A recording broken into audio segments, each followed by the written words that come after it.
सर्वांना नमस्कार. मी कवी साहिल उत्तम गांगुर्डे उर्फ आशासोत आईच्या नावाने कविता लिहितो.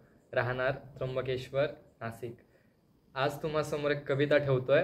कवितेची थोडीशी भूमिका अशी आहे की आज त्या प्रियकराच्या प्रियसीचं लग्न आहे आणि त्याच दिवशी तो प्रियकर आत्महत्या करतोय आणि तो शेवटची चिठ्ठी लिहितोय आणि त्याच्या प्रियसीला पाठवतोय आणि तिला म्हणतोय, जाता जाता तिचा एकदा निरोप घ्यावा म्हणतो, माझ्या हत्येचा तिच्या प्रेमावर आरोप द्यावा म्हणतो.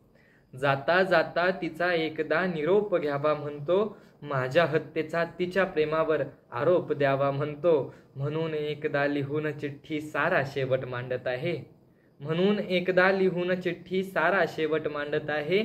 विष पिऊन हे ताजेतवाने पाण्या समान सांडत आहे. भेटेल तुला चिठ्ठी तेव्हा लग्नविधी तुझा चालू असेल.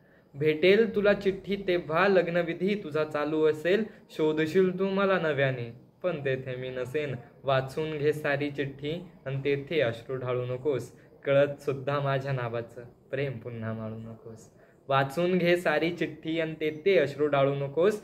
कळत सुद्धा माझ्या नावाचं प्रेम पुन्हा माळू नकोस. लग्न आता तुझ्या लावण्या भटजी तुला आवाज देईल. वाजत गाजत हसत नाचत नवरा तुझा समोर येईल.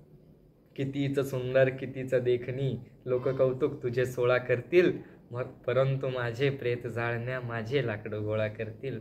कितीच सुंदर कितीच देखणी लोक कौतुक तुझे सोळा करतील. परंतु माझे प्रेत जाळण्या माझे लाकडं गोळा करतील. होमामध्ये आग लावून मंत्र उच्चार चालू असेल.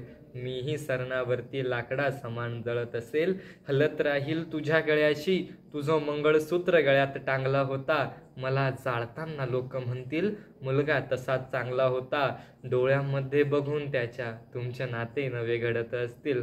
परंतु माझ्या घरी मायबाप माझ्यासाठी रडत असतील. आणि दुसऱ्या दिवशी मला विसरून तुझं मन त्याच्याकडे वळून जाईल.